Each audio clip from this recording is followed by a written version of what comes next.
Hello everyone, and welcome to Tech Upskill channel. In today's tutorial, I'll show you how to fix the issue of Excel Center not opening or not working on your Windows 11 PC or laptop. Simply follow the steps below to resolve the problem.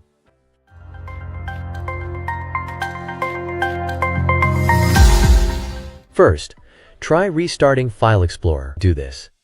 Open Task Manager by right-clicking on the taskbar and selecting Task Manager. Find Windows Explorer.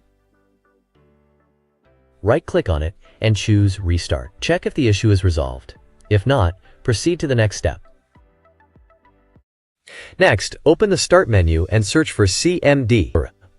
Right-click on Command Prompt and choose Run as Administrator. Then click Yes to confirm. In the Command Prompt window, copy the following two commands, which will be available in the video description. Paste commands. Press Enter and wait for the process to complete. It's done. Once done, restart your PC and check if the issue is resolved. I hope you found the video helpful. Don't forget to hit the subscribe, like, and share buttons. If you have any questions, drop them in the comments below. As always, thanks for watching, and I'll see you in the next video.